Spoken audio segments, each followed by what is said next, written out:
Showtime.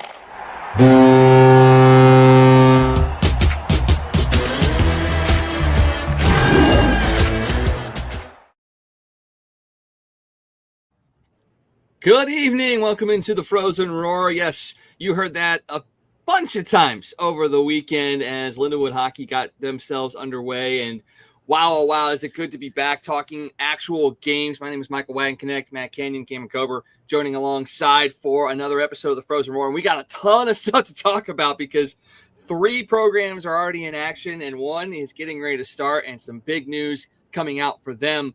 And we'll talk about that a little bit later on in the show. But before we get to that, gentlemen, how are you doing since the last time we spoke? I know we saw each other on Saturday, but didn't get a chance to really talk a whole lot. But how are you guys doing, and how are you enjoying the season so far? Oh, it's good to be back living at Centene again. I got to, reserve a bed over there if they have any at the casino next door, because that'll make things a lot easier. So, yeah, music sounded good when I was able to, kind of listen a little bit through the headset. Yeah, it was great to be back. I mean, it felt like such a long off season compared to like the last few. So I was so glad to be back because everybody's getting in the mix of stuff, and saw a pretty good game on Saturday too. So I know we'll get into that later, but it was just great to see you guys as well, get the Frozen Roar together, and so I'm pumped to see what this weekend has in store. Yeah, we're going to be together quite frequently over the next handful of weeks, especially considering we're going to have a lot of home games for the D1 men's program against some pretty big programs. So, yeah, if you get out to Centene, which you should, because it's going to be some really entertaining games, you'll be able to see all 3 of us at those games. So make sure you stop by, say hi, enjoy the music, and you know what? Even while you're there, tune into the broadcast too, because then you get to hear all of the play-by-play that's going on and all the great content that goes out for that as well while you're watching Lindenwood play. But the men are going to take second stage here until later on in the show, because we have 3 programs that have already started action. Let's start right off at the top with the women's Division I program. They got underway back on the 19th. They were at number 13 St. Cloud State. They started against them last year as well, and you look at the score lines after that weekend, and 2 5-0 losses, but you also look at that and you go, okay, they were playing a top 15 team. They kept it close. They didn't get blown out. There were some positives that came out of that weekend leading into the first home series this past weekend against St. Thomas, right, Matt? Yeah, and I mean, notably, like the defense of effort was there in those games against St. Cloud. We kind of highlighted on the broadcast throughout the weekend, and I know it was talked about in some of the recaps from the St. Cloud series, but the saves that some of the goalies were making, the shot blocking effort, it was all there. They just didn't get the goals to go along with everything, and so that was one of the things I was looking forward to seeing in that St. Thomas series, was if the offense would come a little bit more alive as they kind of work through the early season, not jitters, but early season, mechanics. Yeah, that's a good way to put it. Of getting used to playing with one another and all that, and it certainly did come alive this weekend. Yeah, I would say, I wasn't able to watch the games against St. Cloud, so I was trying to keep up with the live stats a little bit, and just kind of seeing, those stats, see if they would improve into this last weekend that we just had against St. Thomas. And I tell you, I was really impressed with how they improved. I thought the offense was there. I was only at the Saturday game, but that game, I thought the offense was there, and even the defense was there. The penalty kill was on point that game. I mean, I was talking to Keith, the PA guy, and we were just talking about how much they've even improved. Just their game just looks more simple, like they're playing a more simple game, like they have that connection at this point in the year. Yeah, we talked a little bit on the broadcast on Saturday, Matt, just the evidence of speed that is on this team, not just from 1 or 2 players or from one line. It's kind of up and down the lineup that you saw speed making an impact on the game. And granted, they've got a lot of freshmen that have come in that have a little bit, and to put it nicely, younger legs. So they have a little bit more jump to them, but they made a big impact over the weekend as well. And it kind of gives you a good feeling going forward that those players are going to connect earlier and easier than maybe in years past. And again, we saw that on Friday and Saturday, not necessarily figuring into the score sheet, but making plays that ended up creating opportunities and, in a sense, a couple of goals. Yeah, I thought there were times, and I mean, credit to St. Thomas's goalie, Julia Minotti. She made some incredible saves, and I know, we got the Lindenwood bias, but man, they've got a goalie that can really play at St. Thomas, and especially early on in the first game on Friday night, I thought the Lions' top line, all three of them, Pasmandy, Blikova, and Polonyova, could have had each a goal by the end of that first period, and they all got shut down by just a fantastic save by St. Thomas's goaltending. And that line, they only got one goal on the weekend. It was Pasmandy's goal on Saturday. But man, I said it after Friday night. I said it during the broadcast on Friday night. That line is going to score some goals for sure. And then, as you kind of said, there were impacts from all the young Lions around that roster, and they started to really have some chemistry develop with some of the players that are there. I mean, they only have 2 forwards in their lineup that are not a freshman and sophomore. And so, when we say this team is young, they're young. And even the back end is a little more filled with some experience. But even then, Anderson and Petrucia are coming in from other schools and in their first 4 games as Lions. So you're still having to develop chemistry even with your upperclassmen that you've brought in. But yeah, there was some impacts all around. Now, with the youth, you get a little bit of the youthful mistakes that are still kind of being worked out, but you can tell they're as it goes along, they're going to catch some teams by surprise. Yeah, I was ready to press that goal horn a few times on Saturday. I mean, I always had my hand next to it, so I was like going down like that didn't go in. So I would give credit to the St. Thomas goalie for sure, but also credit to Secreto for some amazing saves that night. So she saw a lot of shots, and so making those many saves, and I think it was only gave up 3 goals or so, but it was an impressive night for the women's hockey team. This is a good opportunity for Secreto. I'm not sure if she goes by the nickname Lexi or not, but her full name's Lexington, so I don't know if that's a nickname that she goes by. So I kind of stuck with her full name during the broadcast until I kind of figure that out. But yeah, Cam, you make a great point. Like she's good in her game. Even Madison Botel in game number 1, she shut down a couple of great St. Thomas chances. So that was a trend line that continued from St. Cloud. Is both goalies that got in on the Lions side.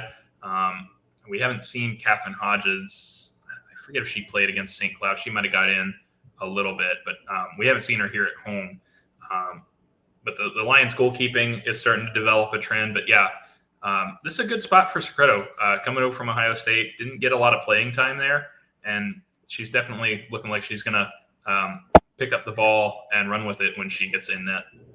And it's something that we talked again on the broadcast about is, look at the men's team last year. They had a goalie come in that had played at a kind of powerhouse program, wasn't getting a whole lot of action there, and then came to the Lions and just absolutely put on a show, won them a couple of games single-handedly. And you could see the same thing from Secreto this year as well, where you come in from an Ohio State, a powerhouse in women's hockey, not a lot of playing time there. You're going to get the bulk of the starts here potentially, and you can put on a show almost every single night. And we talked about the fact that this team still continues to give up a lot of shots, and that's kind of going to be the style that they're probably going to be having to play this year, just because they are young. They're still trying to figure out how they want this offense to go, who's going to step up and lead them. So shots are going to come against them a lot, but they have had a propensity last year and this year for really doing a good job of getting in front of those shots, blocking shots left and right. Through the first 4 games of the year, they've blocked a total of 60 shots.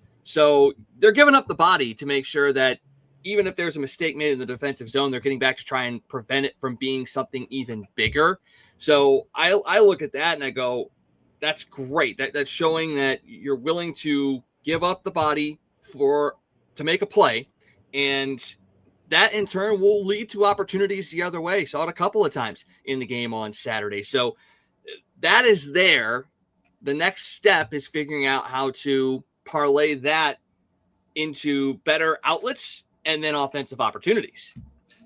Yeah, they had some times where they got hemmed in just because, they tried to force a play up the boards that wasn't there. St. Thomas read it, cut it off. They, had to try a couple more times to get it out.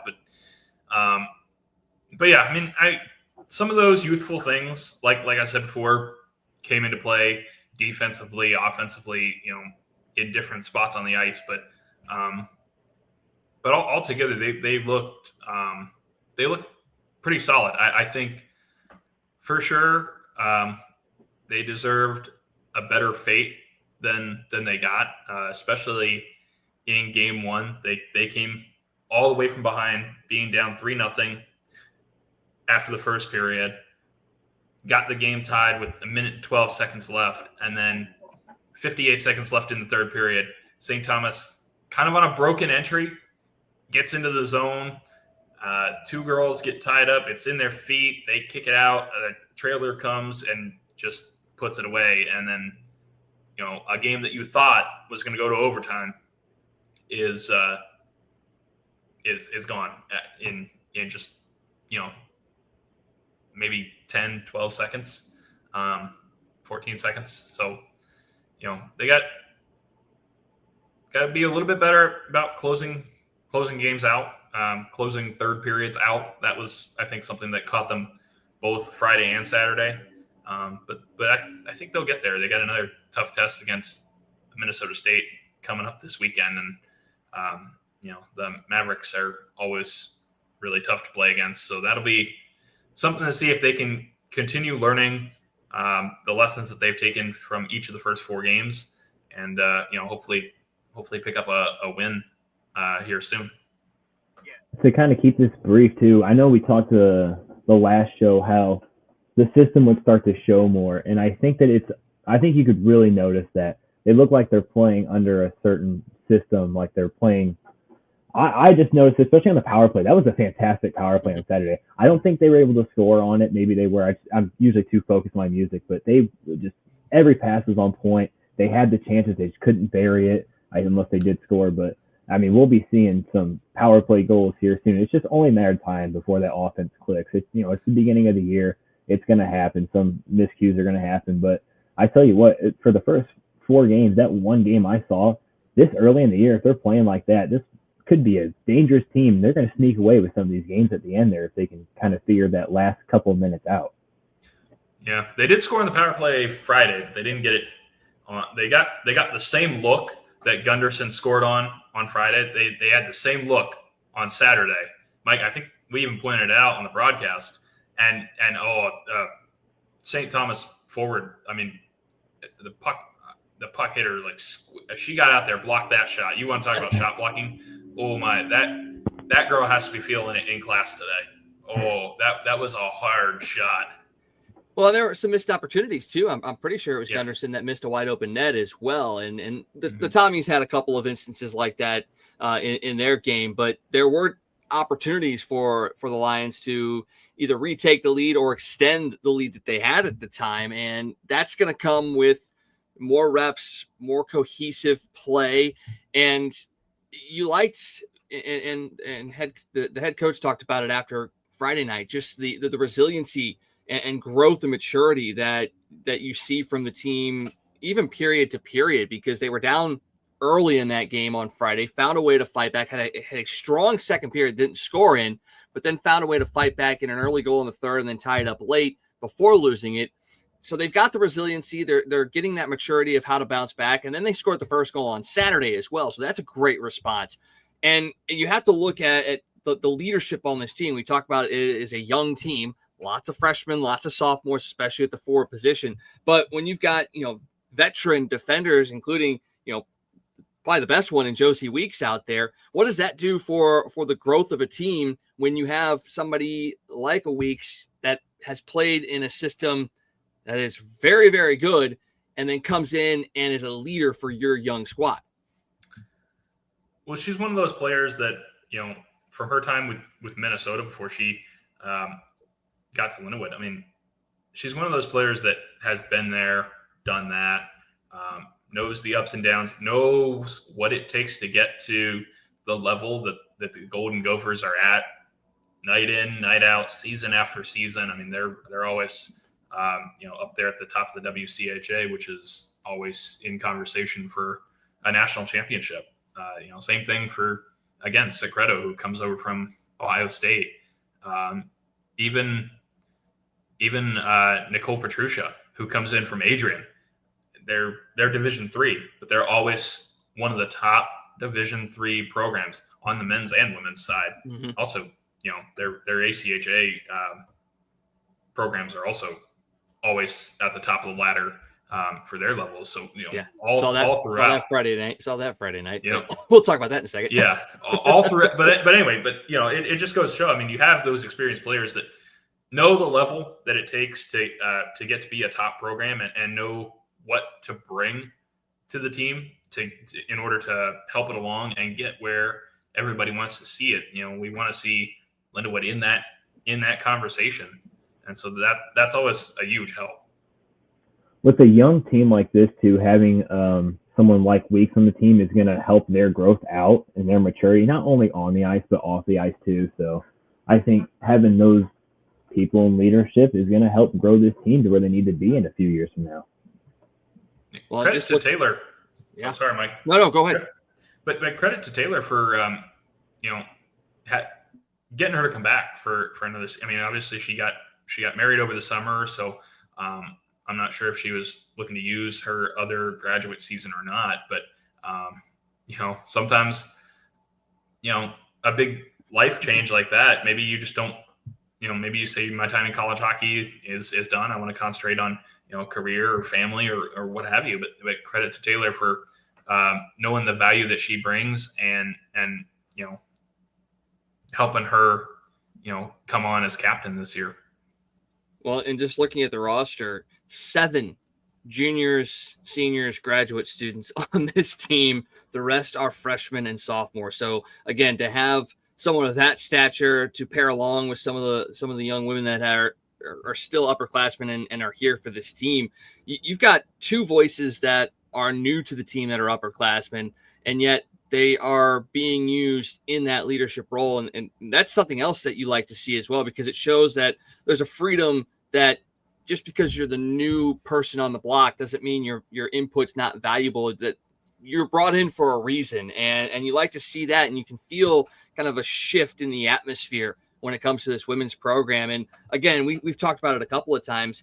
The record may not show it at the end of the day, but when you watch these games, especially this past weekend, you can see how close they really are. And you start to build a culture and a positive culture. All of a sudden, the next 2-3 years, sky could be the limit for you. Oh yeah, for sure. I mean, it's growing every day. It's just going to take a little bit more time to get to that point. The one thing too I'll say about the offense that I was a little concerned about going into the season, and a little bit after the first series against St. Cloud, where you have a couple goose eggs on the board, is how would the loss of Morgan Knightsky affect the offense? Because her and Nicole Hensley are 1 and 2 for the greats of this program. And I thought, there were times with Knightsky that sometimes the Lions would rely on her a bit too much to get the job done. And so I was interested to see how that would factor in here as well. And I mean, you had players like Pazmandi and Gunderson and, some of these other players that had been here last season that really stepped up into their new roles that allowed them to contribute even more than they did over the course of last. I mean, I'll tell you what, Gunderson is going to be in that office on the power play at the top of the far circle, as she is going to score some goals. Those aren't the only two. Ovi has the near circle. Gunderson's going to have the far circle. That's definitely what you're going to see. And, we got a chance to call a couple games last year together, and I think you saw the positive direction that this offense could be going because, they've relied on Knightsky a lot over the last couple of years to be the one that drives that offense. 14 goals last year. A lot of it was because teams were keying in on her and trying to take her out of the games. But 15 other players last year scored a goal for the Lions. And granted, not all of them are back this year with this team, but you had 15 other players put at least one goal into the back of the net. So they had a team that outscored their top scorer, which shows that the system works. And you're going to see that kind of expand more this year, I think. Yeah, spread the wealth. I mean, I think you had that key to the game on a few different broadcasts last year. Maybe not exactly the same, but I think you had made those points, and it's definitely true. Well, they have a tough schedule, to say the least. You've already mentioned it. Minnesota State coming up this weekend, and then they're back home against Merrimack College on the 10th and the 11th.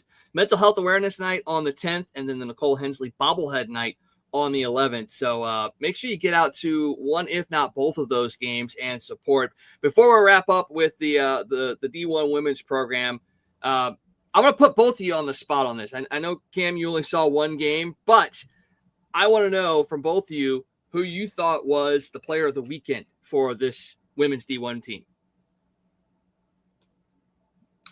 I'll let Kim go first. I got to think.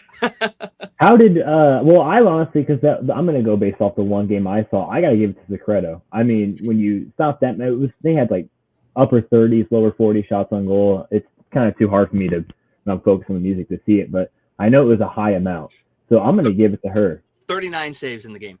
39 saves in the game. That's a lot of saves in a game. So I'm going to give it to her because she kept them in that game. She gave them, a chance to win that game. And so I got to give it to the goalie. The goalie's a big part of the team, in my opinion, and she stepped up big time in that game. Man, I think Cam just made a really good argument, and Matt may be changing his pick. Yeah, I mean, no, she's got to be in conversation there. Man, I don't know. I think, honestly, I mean, it's a little bit off the board here. I have to go maybe with either Blikova or Polonyova, and I know they only got each an assist on the Pazmandy goal, but man, I'm telling you, again, Julia Minotti in goal for St. Thomas. She shut the door in each game. They had a 2-on-1, and it just was, well, the one just went a little bit wide, so Minotti didn't make the save there, but the other one, she absolutely stole it. And I mean, I'm telling you, those two girls, you're going to see them in the stat sheet night in, night out. They can definitely play. Gunderson has to be in there for her 2 goals. She could have had another one, I thought. Pazmandy, Secreto, Botel.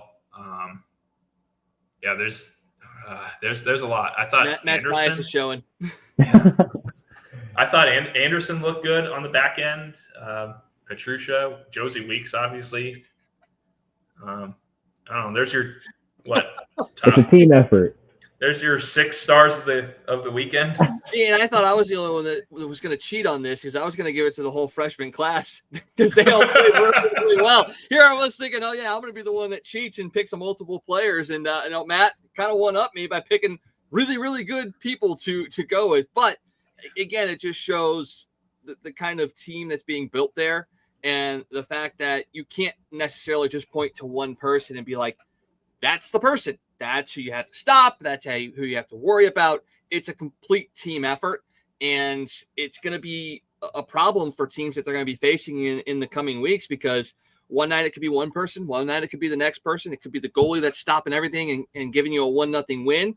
Or it could be a night where the goalie lets in a couple and you got to score 6 or 7 and a couple of girls put 2 in the back of the net. So that's what we like to see from this team, is that it's a complete team effort. You can't necessarily pick one person to be the one that is the standout, and then that could change every game as well.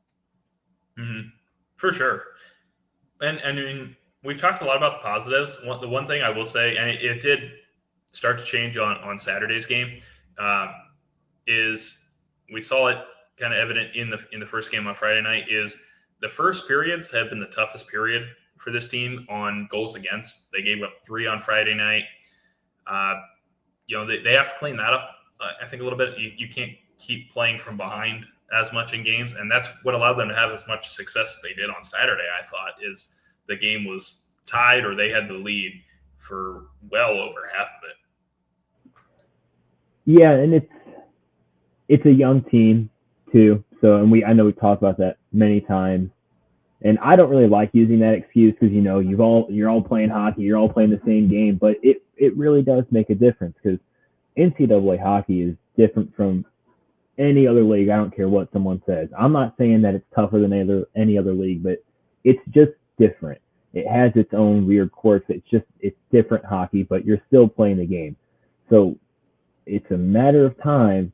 Maybe it happens late this year. Maybe it's next year. Maybe it's even the year after. But mark my words, this Lindenwood women's hockey team is going to be something to watch. It just takes time, but it's going to happen. Yeah, I agree. And I've talked about this on a couple of different broadcasts, not just, Lindenwood hockey, but, looking at freshmen coming into collegiate sports now, they don't look or play like freshmen from the 90s or even the early 2000s, with the rise of club sports and selective, clubs and all of that kind of stuff. You're getting more polished players coming into the freshman years of collegiate sports. So the gap between upperclassmen and lowerclassmen is very much evening out. And I think you're seeing that with this team and other teams across the board. Freshmen are making huge impacts in all sports at all collegiate levels. And I think we're getting to the point now where class isn't going to matter. It's going to be the skill level you have and who's coaching you that's going to determine success or not. Real quick, I think you see that with some of these sophomores. They get out recruited by these freshmen. Mm-hmm. And this isn't an example I'm using, but about the freshmen, the class doesn't matter too much. I'm going to go on the men's side because I'm more knowledgeable about that. Noah Houle, that was a freshman, but he was outstanding that year. So just like you said, it really, at this point that we're at, you're not seeing too much of a difference. You might see it in maturity and these knick-knack plays that go on maybe after the whistle activity. But skill-wise, like you said, the rise of club hockey and amount of effort that goes in now. And I think that the PWHL also helps that out, because now they really have something to play for. They have this whole professional league. So I think it really helps out, and I think we're really going to be seeing that even more in the coming years. Matt, anything else to add on that? No, I mean, I think that's a great ending point, to be honest. I mean, it's not even just hockey. It's just all like the early specialization. I mean, AAA Blues have a 10U team now. It's like that's way too early for AAA, but that's a whole podcast. I'm going to stop myself before we go down a rabbit hole that nobody wants to hear. I can't say anything because I got a niece that's playing on a prospects team that is doing some traveling up to Chicago this weekend and all that. So I can't really say much to that because I want to see her be successful, and maybe one day down the line on the front of her jersey, we'll see how that plays out. So see, Cam's got it, man. He's got the jersey. Like, we got to get the hookup, Matt. Like, we've got to get the hookup. Yeah, I mean, I have a couple in the closet.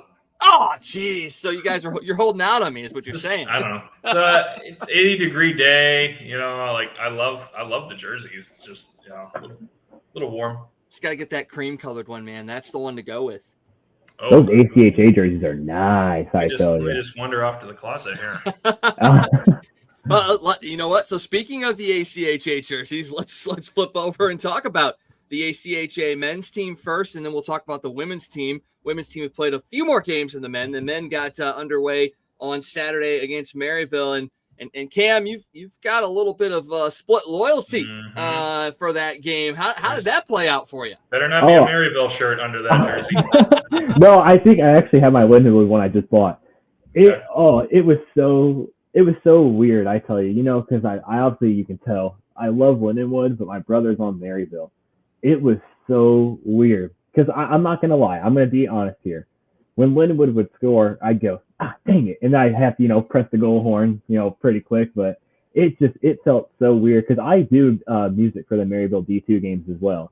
And so, I know Talkman, the coach, I know some of the roster, not too much, but when when your brother is on the team, and I'm sure he's not thinking about it, but I'm trying to hype Lindenwood up when they're in Maryville's end for a couple minutes or something like that, and I'm like, I could play some somber song right now, like a Kesha song, but I got to play some hype song, and so it was weird. But I tell you what, that D2 team from Lindenwood could be over half of the D1 teams on ACHA, 100%. There's no doubt in my mind. They are super quick. I was even talking about this with my grandma because my family was there. They have some great shots on that team. I mean, from the blue line up, they can just rocket that shot, and you can notice it that game, obviously by the final score. But I tell you, it's going to be another great season, another national championship season, which I'm glad they got the banner up there, which is right behind all of us. So it was a good game. Obviously, it was a little bit, who do I root for? But at the end of the day, I had a lot of fun doing the music, and hopefully I can be back for some more games because that was an exciting game. And they play each other, I think, 4 more times or something like that. They kind of play each other throughout the year a few times. Yeah, they play at Maryville in the Maryville Showcase on October 24th, and then again at Maryville on January 18th, and then they are part of the Lindenwood Winter Classic on January 31st over at Centene. So, plenty of time to see them. Yeah, for sure. I hope I can make it out to that Winter Classic. I wasn't able to last year, but I always like seeing some outdoor games, and I hope we get to see that for the NCAA team this year. But the ACHA games, I mean, I tell you, it was a pretty good crowd that game, too. I know it was the home opener and little ceremony beforehand, but I tell you, you might want to start packing those stands. That's some hockey to watch right there, too. Yeah, I mean, I tell everybody they deserve this sport just as much as anybody. The problem with all levels of the ACHA is people will say, that's club hockey. Why would I go watch that? But I mean, it is, but in name only. I mean, it's talented players, very good programs, all across the board. And yeah, I mean, Cam, you said it. I think there's quite a few ACHA D1 programs that are ACHA D2 men's team could beat or really, really give a heck of a game to, especially with their offensive power. I'll tell you what, credit too to Gary Gardner, the head coach's brother, Brian, who did the PA on Saturday. It was his first time ever doing that, according to Gary, and he sounded like a natural. Yeah, he was fantastic. He was energetic. It made my job pretty easy. That's why it's always great when you have a good PA guy, just like Keith for the NCAA team. It makes my job so easy because, if the PA guy's hyping up the crowd, I can do it too, but they can really get the crowd going. I tell you, he was excellent. He was fantastic. Well, we're talking about, the difference between NCAA and ACHA hockey. I mean, just go back to what happened last year, UNLV and Denver. I mean, the fact that you had that kind of result shows you that the gap has significantly closed, if not completely closed. And it sets up, more of a pathway for some of these young players to potentially make the move. Because you still see, players that'll make the jump from the ACHA to the NCAA after a couple of years. You almost treat it, and it's not to be disparaging, but you almost treat, ACHA as like community college in a sense, or something like that, where, or JUCO or something, where you can kind of get, your strength built up. You can get yourself, at a certain level skill wise and all of that. And then that helps market you to an NCAA team. And for the guys that play and the girls that play ACHA throughout their entire career in college, there's nothing wrong with that either, because it's good competition and you're getting out there and still showcasing yourself, for your family, and for future. I mean, you look at, and I'll point to Loki from the women's side. She's playing over in Germany now, and she started at the NCAA level, ended up finishing her career at the ACHA level, but now is playing professionally in Germany. So just because you're an ACHA player doesn't mean you're not a good player or you can't make it at a different level. It's just a different route for you to get to. So you look at some of these kids, and I think I told Matt this either last year or the year before. I called some of these kids when they were playing high school here locally.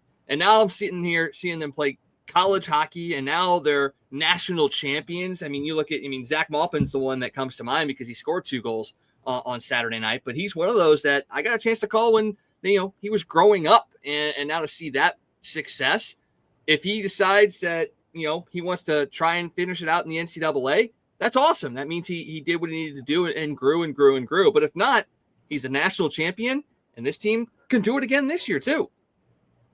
I think we're also going to see, when you were talking about that ACHA to NCAA gap, that's really going to start closing up with this CHL whole agreement going on, because we saw that with Jacob Bachler on the men's team, who's now playing at Arizona on ACHA.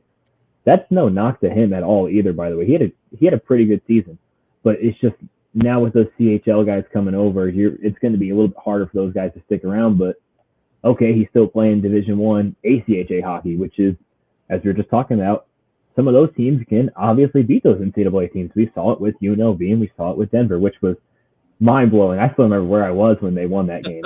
But I honestly think that we're going to be seeing more of that stuff now. I wouldn't be surprised, I know we're a Lindenwood podcast, but Maryville plays a few NCAA teams. Yeah. I wouldn't be shocked. They're one of the better Division I teams for ACHA, so there's no shock really if they beat the Simon Fraser, Alaska, and they play another one, LIU, I think it is. LIU. Yeah, so it's honestly, it's going to happen, and it's going to be, oh my gosh, ACHA beat NCAA, but it's going to be happening more and more throughout the line. So at some point, it's not going to be as much of a shock. Although, let's give credit, UNLV beating Denver, that's crazy, because Denver was top 5 or something at that point. And I know they have players at that Olympic or whatever. They're missing a few guys, but you're still Denver, you're still recruiting the top end guys who don't even play every game. So that was crazy. And I think we'll be seeing that more for sure. Yeah. I mean, usually you don't see like the top NCAA teams like Denver go down. I know, and I mean, you can chalk it up to COVID too and how that affected things. But when LIU first started their program, basically in the middle of COVID, they played Liberty for a couple of games. Liberty split that series with them back in 2021. So that was, Liberty's always a top team at the ACHA level. Have a fantastic on. If you've never looked up the LaHaye Ice Center, look up some YouTube videos or like pictures of it. And yeah, I mean, if we could, if you could have something like that on the Lindenwood campus, like up by the track. Whoa. I mean, and they sell out those midnight games too. They just had midnight games, sold it out. It's at midnight. Like, that's crazy. Yeah, on ESPN Plus too. Yeah, exactly. That's crazy. Good for them. But I mean, it's a great level, and I mean, like you said, Cam, Maryville D1 is always, I think they're ranked 7th, 6th to start the year this year. They've played in my opinion, easy schedule. They haven't really faced a lot of the other. I mean, they played McKendree, Midland, and Illinois State. I mean, good teams, but They did what they were supposed to do. At the same time, they beat those teams by a good amount, which will help them in the rankings. But when you got these other, like UNLV, I know it's an exhibition game, but playing Alaska Fairbanks, it's going to be harder for you to move up those rankings, which I know they play pretty tough teams coming up. So they'll move up there, but at the same time, you got to beat these teams. You got to beat the Midlands. You got to beat Illinois State. And I think McKendree actually put up a pretty good fight at that first game for quite a while there. So, and that's a good Maryville team. McKendree's always good. Especially rivalry games are always pretty close in general, really no matter the skill level, because it's just a rivalry game. It's usually more focused on the physical aspect of it. So I did not get to go to the home opener because I was sick, but I got to watch it on YouTube, and their whole production for their in-game stuff was fantastic. And I got to give credit to my buddy DJ, because he put on a lot of that. He got those lights rented out, that fog machine, I think is what it is. And that was pretty cool. And I know sometimes we get to do that for the Lindenwood hockey team, but that was pretty cool. They always do a pretty good job for their home opener. So, and they got a home opener October 3rd, by the way. Whiteout, don't forget, it is a whiteout. So we'll be seeing something cool that night too. Yeah, definitely. But yeah, go ahead. I think the real question is to you, Matt, though. Can they easily turn on and off the lights in the USA rink over at Centene? That's the big question. Yeah, you can. I mean, it's all LED, so it's you hit the big red button, you hit the big green button. It's on and off, on and off. And we were talking about, sorry to jump in here, but we were talking about that, how we turn the lights off for about 10 seconds before intro start and then keep it off until the national anthem. So I was saying this because I like to make, college hockey and NHL sort of atmosphere. I was wishing that this year we were going to turn off the lights for the intermission, because you can still see pretty well in that rink when the lights, because you have those emergency lights and all that. But I was just thinking, lights off, and how Maryville does that when they score sometimes. This is only sometimes. When they score, they do the flickering lights, but I also don't want to die during the game, so I would appreciate if you didn't do that. So. Yeah, I mean, I don't know. There's some things. There's some things with the lighting, I think, for anything like that needs improvement. If you're going to start doing that more, I think then you need to have somebody has to have a conversation of spotlights and different things like that. But that would have to be a whole Oakview group who manages Centene, City of Maryland Heights who owns Centene, probably Lindenwood. Kind of. So we have a conversation.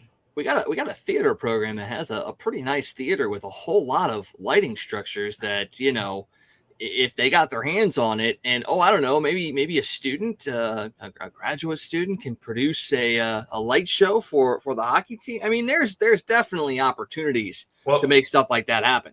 Well, now there's whole remote systems that will automatically sync to the music, and it'll do the whole array. I mean, if you go down to Afton for a junior blues game, they put a system like that in. It automatically syncs itself with the music, and it'll correspond all the laser lighting to whatever's playing, pretty much on the beat. So I like that idea. Yeah, that'll make it good for Cam. He can pump the tunes, pump the lights. I got some great songs like that to play. I think this year for the hype song before intros be Tom Sawyer by Rush. Last year it was Black Sabbath song. I used it for the ACHA game, but I'm blanking right now. But it's kind of a remix. I think the Blues used it. I'm sorry. I get ideas from other people. Hell's Bells or Back in Black or something like that. Yeah, and so, if the lights were off, we had a light show for that. Oh, that'd be so sick. That's what I dream of right now. I still remember, and this is definitely aging me, but one of the mid 2000s NHL games when you had Coheed and Cambria's Welcome Home, and you could sync that to. It would start in the tunnel, and everybody would be lining up, and it starts playing, and then as soon as it hits, that's when they hit the ice. Like that for me is what it was. Like it was in high school. It was Headstrong by Trapped, and then you got into college, and it was Welcome Home by Coheed and Cambria, and that is what got you pumped for a game. that is the experience that you want to see, not just for the men's D1 squad, but if they could get it for all of them, that'd be great. Absolutely. I think, you know what Vancouver has, but this is a whole other conversation. I'm just kind of going off the rails here. But how Vancouver has the like LED lights for like their stanchion boards, like all the way around. Oh, that's so sick. I've always thought about that if we could ever do that one time. 'Cause that's pretty simple to do. It's hard to install, but you know, when they score, you press a button and it's already going. That kind of thing. One thing at least, I don't know if I necessarily like them all the way around the rink like Vancouver has, Agreed. but at least getting kind of what you see for NHL teams with on each side of the goal for the goal lights in the we don't have any of those at Centene. They are in a storage room. Bring them out. Matt, get them out. Not like those type. Like I'm yeah. It's the basic, like, is it the red and green one kind of thing? Honestly, I'm telling you, I'd rather not have the ones that are in storage. Like, no? Somebody send those off. Like, they're ugly as sin. Yeah, but I mean, they're in storage. I don't know, somewhere. I actually, they got moved out of the closet that I knew they were in. So, maybe they're installing them. I don't know. I think they need something. It's, you know, it's a goal light. It's in every single game you go to. So I always thought it was kind of cool. It doesn't necessarily have to be that one, you know, because that is kind of an old school one. Not many other teams use that anymore. So those LED ones, get two going down, you know, there or something. It would save the game day staff, who does a fantastic job. Absolutely. From having to hold like a handheld red flashlight to get the ref's attention. It would save them from that too. Yeah. I mean, like I said, they do an incredible job. But yeah, that's you know, and that's again, this is just me speaking. You know, I don't know all the in-depth stuff, but I mean, that's pretty easy stuff to do because that's just, you know, getting installed is a whole other story. But like, that's just, I know this because this is what I do for my music DJ company too. It's all really, if you get it programmed, like you can do, even when the team comes on the ice, you can do the gold and white colors, I guess, or something. It's all programmed into it, so you just got to press the right button. So it's pretty simple. But again, there's a whole other thing that goes into that, and being a community center too. You know, are we going to have some parents doing that or trying to mess with some stuff like they mess with the speakers, which I have a strong you've got a pet peeve about that. Oh, you know what? I figured out a way to kind of make them, to fix them, but I won't get there. But I'm going to get gray hairs every off season. Oh, yeah, I lagged. I'm going to get gray hairs every off season. I tell you, with this, I'm like, oh, please, the speakers, please be good, please be good, please be good. And it's the mixer I have, which helps out pretty good. We ran into that situation yesterday after the women's game. I'll talk about that in just a second. Go ahead, Matt. Oh. Well, I was gonna say if we can get a hair dye sponsor for the podcast here, we can help out with that problem, Cam. Yeah, you might be able to start seeing them. I tell you, man. I mean, even going into this weekend, I'm like stressing. I'm like, please, just be good for this weekend, please. If anybody out there owns a hair salon or a hair dye for men type company, send us a message today. We will sponsor you. We'll put you up. We'll have Cam test all the products. Yeah, I need beard dye too. My mustache is a little light. I need some beard dye too if they have any. So we've got spots on the screen for logos. I mean, I mean, there's room.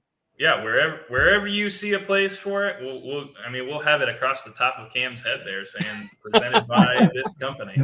I'll put it on the table where me and Keith sit at too. We can put a banner under it. I'll take some money for that personally. I'll put it in my pocket. But honestly, if you own any company out there, anybody watching, and you want to send us a little product placement or whatever, just, hey. Absolutely. I'm trying to transact business here, guys. Yeah. thefrozenroar@gmail.com, man. Yeah. thefrozenroar@gmail.com. Just reach out. To get a little bit back to the game on Saturday night, though, I mean, well played all around by Lindenwood. I mean, they really didn't give Maryville many chances. I think Saints only had like 4 shots in the first period. Yeah, I think that's right. Yeah. Yeah, it was. I mean, it was kind of a beatdown. Sorry, Cam. It was. But, no, I get it. We're going to be brutally honest here today. He won't be watching, hopefully. he did good though. I mean, he got a goal. He got B game the night earlier, but East Alton Rink needs to get a new Zamboni because it broke down and they had to postpone the game. So someone help out East Alton, maybe get them a few sponsors. It took the paint actually with it on one of the circle dots. So when it went around back towards the Zamboni door, it looked like somebody died. Like it was just red everywhere, and it looked like it stained. But they were doing pretty good. Was it maybe the hydraulic fluid? I actually think it was, but I actually have a video that I can send to you guys later. I zoomed in on that circle, and it was just white. Like there was no paint there. And I know the hydraulic fluid kind of looks like that same color. But maybe the beard dye. I'll send my donations over to East Alton and get into Zamboni. Honestly, I don't know why SIUE doesn't play at the new Edwardsville rink that's like right outside their campus. And it's nice. It's a great place too. So I saw the SIUE logo at Center Ice, so I'm sure they have some kind of contract or agreement there, but they should definitely, no offense to the East Alton Ice Rink, but they should maybe take their talents over to somewhere better and newer. Yeah. Oh, we had a Zamboni breakdown last winter at Centene after the second period of one of our men's leagues games, and it left just a chunk of ice sitting there, and that was fun too on a late Sunday night on the outdoor rink. That was a blast. So Zambonis can break down at any time. So it happens. It happens. Doesn't matter. They were old. They try to keep them pretty good over there, but yeah, I mean, you think about the mileage that a Zamboni racks up in a day. I mean, man, like multiply that every day, 364. I mean, those things get driven. Well, you even think about pregame for those Lindenwood hockey games, they have those Zambonis run twice before warm-ups. So they do 2 sweeps of that, and then they have both Zambonis going on during the intermissions for some of the games. So they rack up even just for those games. I can't even imagine. You got 3 rinks, 4 with the outdoor, so they do. And let's hope that we don't have any East Alton ice rink any malfunctions this year for any of our games. Which, again, like you said, Centene does a pretty good job of keeping up with all that. So none of our worries. Well, let's wrap up the men's talk here. Speaking of the Lehigh Center, they'll be at Liberty the 9th and 10th. So coming up next week, they'll be facing Liberty before coming back home to face off against the University of Tampa. That should be a fun little series there before that Maryville showcase. Yeah, and they're a new addition to the ACHA, coming over from College Hockey South, which split off from the ACHA with a number of teams, then added some schools like Tampa and some other ones in the Southeast there. And then now they've all come back in because they were, I think, unaffiliated for a while, and then they affiliated with the AAU, and then now they're back in the fold. So it's a new addition for. I honestly don't know a lot about their program. So it'll be fun to see them come to town. Hopefully, bring the Florida weather with them in late October. Maybe not that warm. Maybe not that warm. I would love their weather. If you give me University of Tampa's campus weather year-round with the Lindenwood version of the Lehigh Ice Center from Liberty, if we can put all that together up by the track on the Lindenwood campus with spotlights and laser light shows and Cam's own sound. Bullhorns playing all the way around. Yeah. And, I mean, banners and hair dye sponsor for the sound booth. I mean, it would be great. So what you're saying is we need to find the guy that won the Powerball a couple weeks ago that's local and say, hey, here's an investment opportunity for you. You've got a couple $1 million. Let's make this happen. Yeah. Could have been me. I should have won that. We all know it too. I bought like 5 tickets. I was so disappointed. I saw Missouri one and I was like, uh-oh. And I looked and I was like, uh-oh. Yeah, I'm not anywhere near that area. Yeah, no. Yep. But yeah, so I'm going to do my annual player to watch here for the ACHA men's team. I think it's none other than Nick Jones. What do you have, like 4 points against Maryville?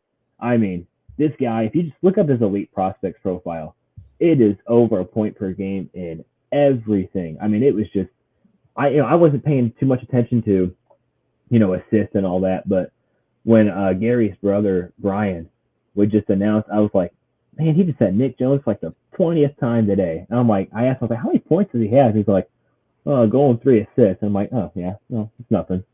It's just be an average game thing. So we'll see when they play against, would you say they play against Liberty next? Is that what you said? Yep. We'll see, how they can play against those guys, because Liberty's, a pretty good program as well, and playing in that atmosphere too. We talk about home advantage a lot.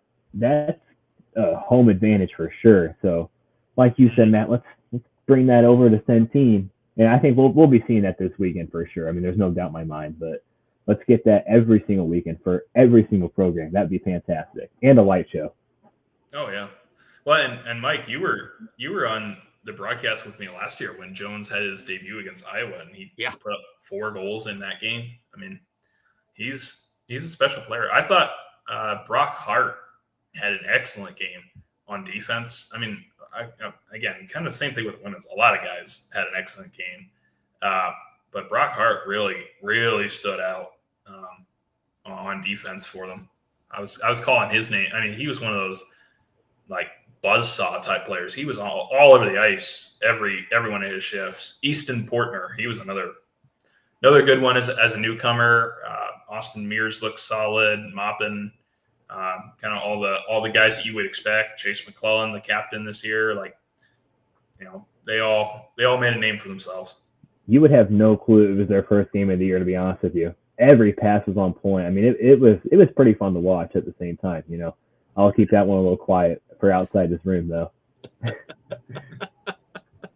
Oh boy, yeah. So definitely make sure you go out and support these young men as well, because there are a lot of St. Louis natives on the team as well. And, you go to look at the D1 squads, and there's a lot of kids from across the country that come to play for D1 schools. ACHA, you're going to see a lot of local products, and it just again showcases the talent that the St. Louis area has on this one team, because so many of them are from the St. Louis area and local high schools in the St. Charles area, and they're all playing pretty dominant hockey. So definitely get out there and support them. Also support the women's ACHA squad as well. I mean, they had a bit of a tough start to the season, having to play 3 against Midland and 1 against Adrian just to get the season started. That is a tough hill to climb, and they struggled. They were shut out for their first 5 games, outscored a lot to nothing. But Matt and I were actually able to both kind of catch the last game on Sunday against Miami of Ohio. I got to call the game. Matt, you graciously stepped in to do some camera work in the second period for me. But we got a chance to see, them score their first 2 goals of the year. They started to put some stuff together offensively. Their power play clicked. Mackenzie Cameron got the power play goal, first goal of the season. Then she added a second one in that second period. But, the score of that one, 5-2, didn't really dictate the way that game went. You saw flashes from that team. And I know you covered them for a long time. You got to see some of their highs, and I've gotten a chance to cover them the last couple of years. And it's been a little bit of a rough go, but they've still had a lot of players that produced. This year is going to be wildly different because you lost your top 4 scorers from your team due graduation and a transfer. And now you're trying to figure out how to incorporate a bunch of youngsters and find scoring that you were lacking in the last couple of years from everybody outside of those 4. What'd you see in the game yesterday that, even in the short time you saw it, that you're like, okay, yeah, I can see where this team's going? Yeah. From what I saw yesterday, they looked a lot more cohesive too as a unit, because I got to see some of their games against Midland when they were playing over there just a weekend ago, and there was a lot of times in those games where they looked discombobulated or out of sync, or the passing wasn't as crisp. And against Miami, from what I saw, I mean, it looked, the puck movement was a lot more cleaned up. That allowed them to generate more chances. They were, skating really well together. They just looked more in sync, and that factored in on a lot of their goals. They made some great plays to get those goals. I want to say it was the same player that got both of them. Yeah, Cameron got both of them. Yep. Yeah. Her first one may not have been in frame of the camera, but Hey, you tried. Yeah. But hey, I mean, no, credit to you. I mean, I like calling the game, running the camera, running the production of the broadcast. Like, man, like you were one man banding it. You have to sometimes. And I was telling you guys before we came on, I'm like, I'm just glad that I knew a lot of the girls from the team from last year, not just on Lindenwood, but on Miami of Ohio. There were a handful of players that I had called last year. So being able to at least pick out a few and know, okay, I don't have to look at my sheet just to go, who is this player? Allowed me to run that camera slightly better than average, I think. I mean, obviously, when you're splitting your attention 3 different ways, something's going to suffer. And the camera work probably suffered a little bit, but it is what it is. Yeah. But I mean, hey, and you still had a voice after your Saturday where you, like, I mean, talk about the miles on a Zamboni, man. You rivaled that. Yeah, it was a 3 broadcast day on Saturday. I had another broadcast I had on Friday night down in Festus. So yeah, I was all over the state of Missouri and into Illinois over the weekend. So it was pretty cool. Oh, and after the game yesterday, I went back home and I did an hour of Toasted Tavern as well. So you just can't keep me from talking sports. It just goes. Yeah. It's that time of year too.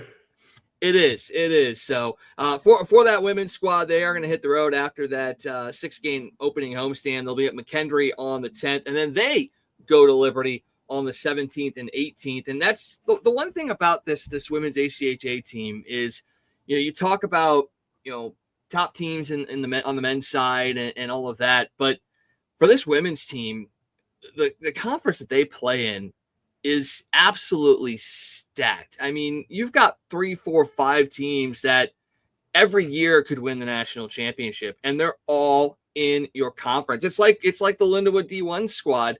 Not their conference, but one of the conferences they played last year. It seemed like every team was ranked in that conference because it's so compact and so tight with good teams. It's exactly what you see in the WMCH. And when you have to go through that buzzsaw of a conference and you're a young team, again, you look at the record and you go, oh, man, that's rough. But you're going against such high-level competition almost every single game. It's almost impossible to sit there and look at a record and go, I can judge how that team looks. Well, iron sharpens iron. So that's the good thing about it is going through a gauntlet like that. If you go through it when you're young, I mean, when you emerge as, sophomores and juniors, seniors, what have you, I mean, you're going to be ready to go. Yeah, 100%. And that's what this team is going to need because they have a lot of young players on their squad that's going to have to gel pretty quickly as they play some tough competition. They'll be back at home on October 30th when they host McKendree. So again, if you get a chance to go out and watch those games, you definitely should. They have good crowds that come out. I mean, lots of parents come out. They've got some student support as well. So it'll be a fun time if you head out to one of those games. As all of these programs, you're going to have a fun time. And we have to now switch over because this is the big one. This is talking about the men's D1 program because they will get their season underway this weekend, Friday and Saturday, against number 20, Wisconsin, a team that they went on the road to beat last year and really kind of shocked the world in a sense by going there and beating them. And now you get a team that knows they can be beaten going against a team that is a little newer than last year, but they could find a way to beat them at home and really put a charge into the crowd early on. What do you guys think about the matchup against Wisconsin? I'm going to have a video play here in just a second about something else, but I kind of want to get your early thoughts on this series against Wisconsin. So going back to last year, how we split, but the last game technically ended in a tie. I know we lost in overtime, so it looks like a 1-1 record. I don't think that team from last year gets enough credit. You had Bartoskevich in goal. I talked about him earlier. You had Houle as a freshman defenseman, Anderson. You had Paff. You had a lot of really good guys. Borshoff. A lot of these guys went pro too. I'm just gonna throw numbers out there. Let's say I think there were 9 or so seniors. I think like 7 or 8 of them went pro. And I think I think it's Yakimchuk, is how you say his last name. He just signed with a U Sports team just a couple days ago. So that team should get a lot more credit than they have been. So this is a different team going into it, but I personally believe, just based off the stats and the little bit I've seen, I would say that Clayton Knapp is going to be a goalie to watch. He had a great year on a struggling Minnesota Duluth team. Had pretty much the same numbers, actually, as Bartoskevich did in juniors and in his freshman year. So there's kind of a similarity between them right there. So I think that I don't see too much of a difference. Now, that's just going off the stats-wise. Play is totally different. It is going to be a little bit challenging because it is a new team. There's a lot, like 16 newcomers, I think.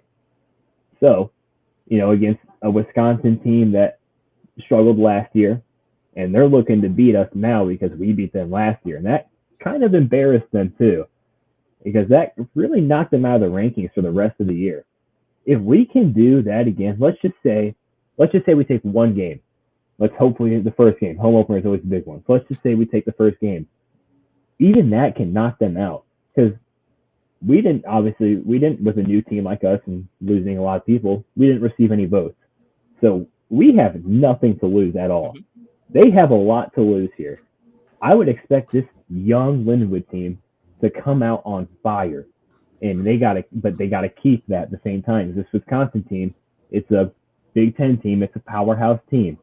So they've been through it. They play in these top junior leagues, the USHL, they've come from the WHL and all that. But I tell you, I think that this Lindenwood team, even though they're young, they're really going to surprise a lot of people, and it's going to happen in this series. Yeah. Well, it's ironic because not ironic, but Wisconsin is a team. So Lindenwood and Wisconsin have played every single season that the Lions have been D1. They've always been at least one close game per series. I remember year one, so we're talking 22-23 here. I went up and watched them play at the Kohl Center in Wisconsin because I had that weekend off. And so I said, hey, I'm going to go up there and see the Lions play. First game, it was a 4-3 loss on the Lindenwood side. Lions had a lead in the third period because Wisconsin, on a delayed Lindenwood penalty, passed it back for that famous drop pass that's been in all levels of hockey. And their sixth guy was not on the ice. It hits the boards, goes down into the empty net. So they scored an own goal. It put Lindenwood ahead 3-2 or something like that. And it was, Wisconsin came back late in the third period and miraculously won the game. And all their fans, I remember, were praising whoever, just to keep it, non-denominational here. They were praising the hockey gods that they came back and won that game because, actually, I don't know, because a few of them that I talked to were hoping they'd lose that game because they were hoping that it would aid in Tony Granato, their head coach at the time, getting fired. I think regardless, the results still kind of helped that effort out for those fans that were kind of on that perspective.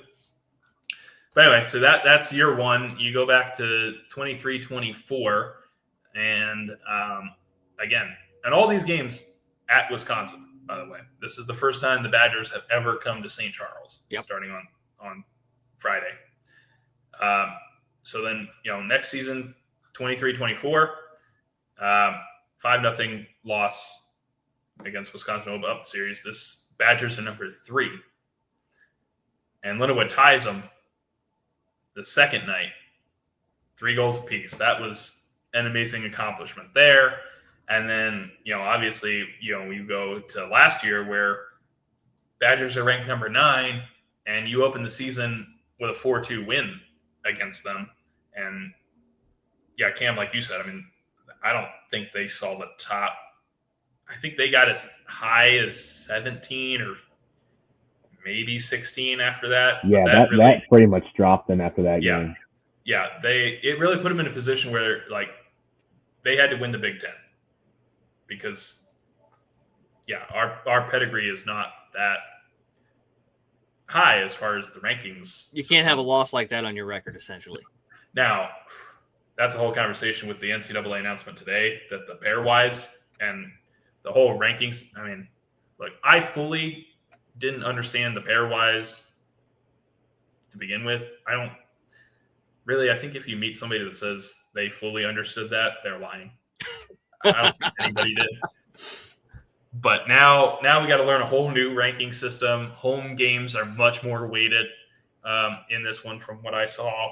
But so, I mean, who knows? Maybe Wisconsin could, fare a little better under the new system that's debuting. But still, they've always played each other close. The Lions have had some good results against them. And so this is just another chapter. Now can you go out with a new head coach again? I mean, really, Wisconsin hasn't seen the same head coach for Lindenwood each of these years that they played. Well, maybe the first 2 years they were both under Zombo, but really, I mean, a lot of new coaching, a lot of new game plans, things like that. A whole nother set of players for Lindenwood, basically. Can you go out and beat them on your home ice? Is really the question. And I think this team's prepared for that. Which can help too in the fact that new coach, new system, and first game, you can't scout anything because none of us even know what kind of system they're running, what kind of power play, what kind of penalty kill they're doing. So, both teams kind of here. I think Lindenwood can do more of a scouting report in Wisconsin than Wisconsin can on Lindenwood, but I think that gives them a slight advantage in the fact that Wisconsin's kind of going into this blind because there's no real way to watch a practice like as another college team trying to watch another college team practice. There's no way. And it's the first game. We haven't had exhibition games like we did last year, so they have nothing to go off of. So I think that can be real beneficial. Sorry for stepping in there. I just thought about it real quick. No, you're good. No, it's an excellent point. And I mean, look, Keith Fisher and Mike Hastings, the two head coaches, they have familiarity. I mean, Keith Fisher comes from Penn State. They're out of the Big Ten. So there's some familiarity on both benches there. But yeah, I mean, for me, the big thing is can you follow it up last year with two more good performances? Can you split with them again on home ice? I think would be good.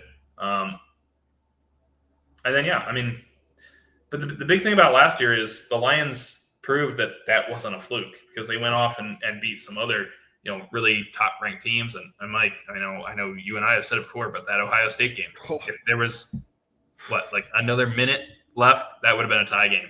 Yeah, 100%. I mean, they showed that they could play, and you got new players that have come in, but the mindset's still the same, and the culture seems to still be the same because, regardless of how you feel about the way, Coach McCall left, he instilled something in this program that I think Keith Fisher is taking up and running with. And, Cam, you mentioned it in our chat today. I mean, some of the ideas that have been coming out about how they're going about this season have come from the head coach, and to have that kind of investments in not just getting the team together and out there on the ice, trying to get everything else around. And he's bringing in so much from Penn State that, not everything's going to be accomplished and feasible in year one, but the ideas are out there. And now you're starting to see some of those come to fruition.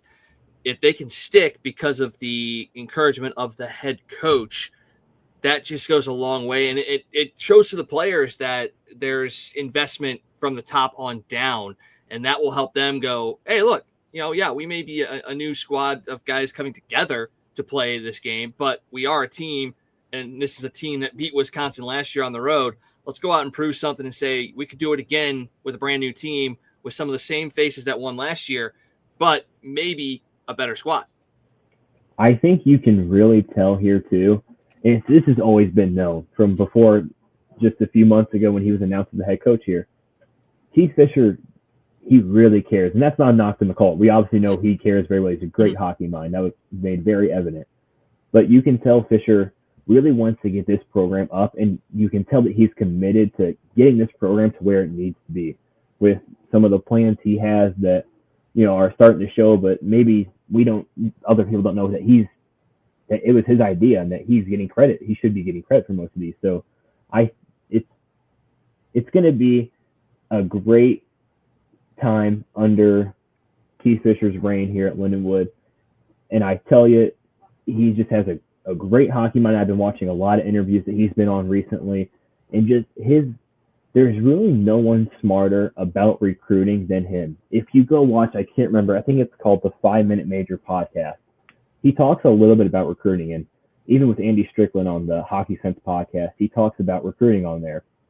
And one of the questions was, well, how do you recruit someone to go to Lindenwood over, let's say, Wisconsin? He does that based off of, hey, we see you as a top-line guy here in your freshman year. Your freshman year at those big schools, you're going to get playing time, maybe third, fourth line, or not at all. So come here, prove yourself, and then at that point, all season, decide. That's just up to you at this point. We've gone into transfer portal. You guys know how I feel about it, but it's a whole nother story.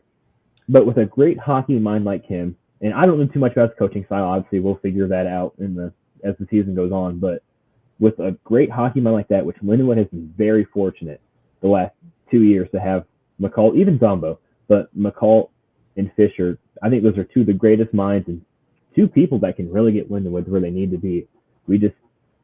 We've talked about this a lot, and he said it in his press conference too. You need the fans to come in. You need that home ice advantage, which it'll come. Well, and speaking of that, this is a message that went out today, and we'll talk a little bit about how we may have connected to this after you hear from Coach Fisher. Hey, Lions fans, this is men's hockey coach Keith Fisher. We're getting ready for our home opener against Wisconsin on October 3rd.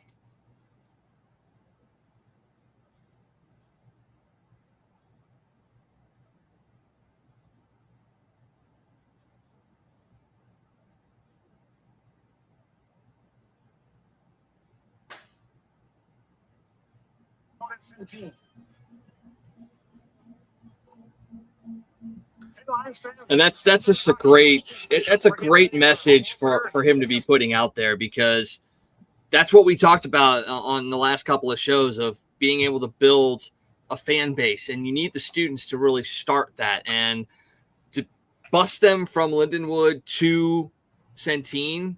That's the exact way to go about doing it. I mean, it again builds that investment that you're looking for. And because like this Saturday, there's going to be a football game going on against UT Martin. So take that excitement of an OVC conference football game Saturday afternoon, all of that, bottle that up, put those students on a bus, send them over to Centene, and then you get to see them face off against the top 20 team. I mean, that's the perfect scenario. And yeah, our idea was kind of, to do that for like not just the students, but for like all fans, so that you can get like other people there. But it's a start, and you like to see that, because you start with the student fan base. If you can grow that, then you'll start to see those ancillary people start to come in because they want to be a part of that student experience. Yeah, the student section is key to college hockey. I mean, it is.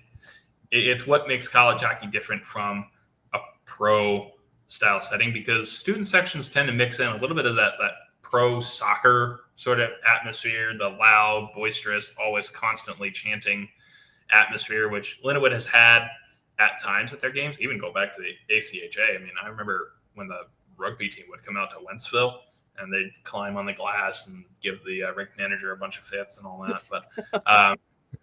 But like, yeah, it's just essential. And it's good to see. I mean, hey, credit to everybody with the athletic department, with the academic side, because I'm sure it goes through some school offices somewhere. Obviously, the financial office is above everybody, and you have to pay for the buses. I mean, it's not it's not something that's being done without cost, especially because it's for the students, so it's free. So credit to everybody with Lindenwood for putting this together, and I hope we see it again for more of the series, for more, maybe expanded, like you said, Mike, for some of the general public if it's on a football day. It really shows the care that it's one thing just to have the hockey program and okay, here it is, but to put the level of care to start getting more and more people in the seats and start making it something, that's something that needs to be commended. I'm going to be that guy because I can here. And I'm going to say that somebody watched the podcast and went, that's a good idea. Because we've seen it before with, I think, Matt, you said it was Belleville. We've seen it before, but we haven't seen it with, like, NCAA hockey. I'm going to preface my sets because this might sound bad to begin with, but hear me out. The fan, let's just go college athletics here. There's people from St. Louis that are already fans of Mizzou football, Mizzou basketball, Missouri State's blue, whatever. So that's a market that's kind of harder to tap into, which can absolutely be done. Absolutely. But it's a little bit harder too. There's no NCAA hockey team in Missouri, Illinois, really the surrounding states for that matter. I mean, you got Notre Dame, North Dakota, or those like the two closest or something like that in Minnesota, nobody south. Omaha, Wisconsin. Omaha, that's right. Would probably be the three closest. That's right. So it's a market that has so much potential because we know St. Louis is a big hockey market, but that's an NHL market. Can we get them to that college hockey market, which is, it's hockey's hockey at the same time, but college hockey is a whole different world. There's 60-something teams. There's only 30 in the NHL, so it's easier to follow with 30 teams. There's more coverage with all that. But basically my point, doing stuff like this is how you get there. Because, again, you can convert somebody from a Mizzou basketball fan to a Lindenwood basketball fan. It's just going to be a lot harder because that's like a generation thing. Like my grandpa's been a fan of Mizzou his whole life, so that was naturally made me a Mizzou fan. But I'm a Lindenwood fan, as you can tell. So it can be done, but it can be done, I think there's more that goes into it, easier on the hockey side because there really is no market of that as other teams. As of right now, obviously we know Maryville is attempting to go D1. That's a whole nother conversation, obviously.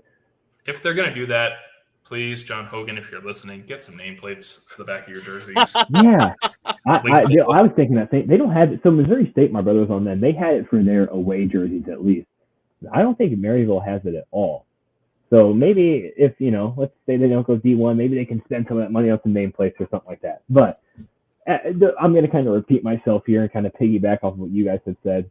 It's a great move, and I hope we see more of this, not just for Wisconsin, not just for that Wisconsin series, but for Denver, for Canisius, the national development team. I understand our attendance hasn't been that great, and that's just the truth. And that's because you've played teams, again, the truth, like Stonehill. If you ask anyone from St. Louis, or even my dad, he would say, who the heck is Stonehill? And I'm sure most people are like that for Lindenwood until, you beat teams like Wisconsin and Notre Dame. Then that puts you on the map. But as my point is here, you got to do stuff like this to get the people out there. So then they go, oh, well, Lindenwood hockey's playing today. Who are they playing? Doesn't matter. Let's go watch some hockey. That's basically my main point right there. Well, and a lot of people right now too, Mike. I mean, your nephew is a Wisconsin fan, so right now you're at a point where probably a lot of people are honestly going to come more for the team that you're playing in Wisconsin or Denver later this season, or Ohio State last year, what have you. But if you can get them in the building, and then, like you're saying, Cam, convert them. Eventually you'll grow it to that point where people are not really caring who the opponent is. They're coming for Lindenwood. They're they're coming for you. Well, and you have to, and again, I know there are costs involved, and for a school such as Lindenwood, I mean, you don't have the endless, funds that a Wisconsin has or a Minnesota or what have you, but you do have a very good relationship with the St. Louis Blues, and finding a way to leverage that as much as possible. Have a current player out to drop the puck for opening nights. Bring in. What? Say that again. Dylan Holloway. Oh boy! Oh, let me get some water. Bring in the alumni. Bring in some alumni guys for some other nights, and have a sign and greet or something like that. They're doing that alumni weekend, which I'm sure you were getting to. That was against Denver. They're doing an alumni weekend. I was not. I didn't know what they were doing on that. Yeah. So, but those are the things you need to kind of leverage. I mean, you want them to come see Lindenwood play, but right now, while you're trying to build that fan base, you're going to have to get a little kitschy. You're going to have to steal the thunder from somebody else and use that to convert. It's the age-old thing. Get them in the door, and you can convert them to whatever you want. So if it means bringing in current or former Blues players, if it means doing some sort of off-the-wall promotion or something like that, if you can get them in and you play the style that you've played in the last couple of years and do what you did to the Wisconsins and the Notre Dames, all of a sudden – you're not having to do as much of that because they want to come see you. So, yeah, it may be stuff like that this year where you go, how does that connect to Lindenwood? I mean, no Blues players played for Lindenwood. Nobody, no one in this industry has done anything with Lindenwood, but it gets people in the door. And then 3, 4, 5 years down the road, all of a sudden you have a night where you bring back a former Lion, and that is what brings people back to the building. So, I think they're going about things the right way. There's still a lot more that can be done. But again, knowing that the head coach has involvement in getting those ideas out there and they're able to heed that and do that is going to go a long way to building that trust with fans and getting them out there to these games. And now you've got 20 home games this year? It's the most home games you've had in, I guess, since you've gone D1. So, ever. Yeah. So, yeah, I mean, you've got plenty of opportunities to make it happen. Is every game going to be a sellout? Is every game going to be packed? No, things like holidays happen. But if you can pack the big ones, eventually that's going to cycle down to those smaller games.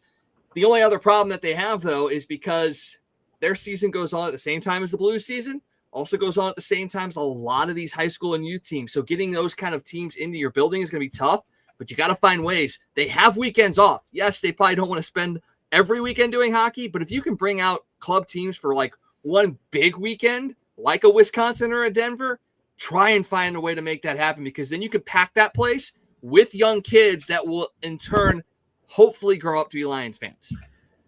Well, and Mike, you brought up a great point. I mean, we talk about a team like Wisconsin or teams on that upper echelon that have multiple. I mean, almost 100 years of history, or over 100 years in some case for some of these schools. How we want to see Lindenwood get to that level. But you talked about it. I mean, holidays come up. I've seen, not Wisconsin, but I've seen other big hockey schools that have games over Thanksgiving. Nobody's there. Mm-hmm. Because it's Thanksgiving, So, yeah, I mean, not every game's going to be 2,500 people plus making the fire marshal of Maryland Heights have a heart attack. But like you said, if you can get it for the big games, if you can get the Blues involvement, and the Blues don't have to help you sell this. I mean, on some level, while the Blues always say they want to grow hockey, and they've been very supportive of Lindenwood getting to the NCAA level because it helps them. Mm-hmm. Because I guarantee you, the Blues will have scouts at these games. Probably not there to watch Lindenwood. Again, same thing as the fans. They're probably coming to scout Wisconsin. Yeah. But I guarantee you the Blues will have scouts at these games when the when the Lions play Denver later on, when they play Miami, when they play USNTDP, the National Team Development Program, guaranteed they will have scouts at those games. They'll probably have them at the United Collegiate Hockey Cup. I mean, Fairbanks is where they found Parayko. They had to go all the way up there to find him. Well, Fairbanks is coming here in March as a part of that. So I guarantee they'll have scouts at these games, especially these big games. But they don't have to help you sell your program because, in a way, you're competing with them. Mm-hmm. Again, it's the same thing on they're helping Maryville get started because, again, that helps them out on various levels too, because that's another program that is right in town that would be bringing teams like this in. And I'm sure they'll look, I mean, they're going to look at Lindenwood's guys. They're going to look at whoever, if Maryville goes D1, they're going to look at whoever's playing on that Maryville roster because, talent's everywhere. If you can find a guy, you can find a guy anywhere. But it helps them out on that side. It helps if these schools take hockey and grow it more at the grassroots level. That's less that you have to do as the Blues. It's all symbiotic, right? Mm-hmm. Like it helps each other, but also you don't have to help sell the program because the Blues are trying to sell tickets too. So there is that. But I mean, I'm joking when I say it, but Dylan Holloway is a former Wisconsin Badger. Blues are off on. The Blues do not have a game Friday. They play in Chicago on Saturday, and for preseason, NHL teams take it real. You may not even be traveling with the team for that. Oh, well, that's the final preseason. That's the final preseason game, so I'd imagine that's the NHL roster going at it. Yeah. Although sometimes it could be like the NFL where they don't throw any starters out there. So I don't know. I really hope. If the NHL gets to that level, absolutely. I mean, no. I don't want to see hockey go that way. But no. I mean, the Blues are off on Friday. They'll probably go to Chicago. I don't know, probably sometime 11 a.m. or something like that. So I guarantee if he's not there in some sort of fan experience, look, I don't know anything about conversations. Whatever. I'm not saying anything's been discussed, but if they put something together, great. I guarantee Dylan Holloway will probably be there watching. I know Parayko came out to, some of the games just in general for Lindenwood and was watching. I know Blues people have been there watching. I guarantee Dylan Holloway is probably going to say, hey, my former, collegiate program is playing right in. Come over to the booth. The booth. Yeah. I mean, that means Mike's losing his headset for about 5 minutes. That's cool. I'll still stand next to an NHL player. We'll get your picture in there. You'll be like when you see guys go fishing, you'll be the guy holding the tail, how much of the fish is he really holding? But my hand's in the picture. It's in the picture. As long as I'm in the background, that's okay too. Yeah. But I mean, and same thing. Blues are off on Friday the 17th. What's Lindenwood doing on Friday the 17th? They're hosting Denver. Who is involved with the Blues that also was with Denver? Jim Montgomery. Oh, I didn't know that actually. Yeah. He was the head coach of Denver until he got hired by Dallas. And then the Blues beat him in 2019 in Game 7. Yeah.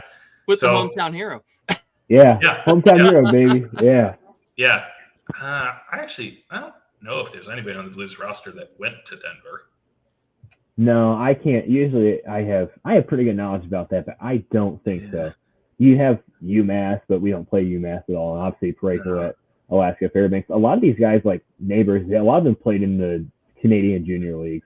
Yeah, they have a lot of European guys right now too that that either played juniors or went over there. But anyway, same point. I mean, Jim Montgomery, I don't know. He's probably a busy man getting ready for Dallas on the 18th, which is that game's the 17th is on a homestand. The Blues play Chicago on the 15th. They have Thursday off.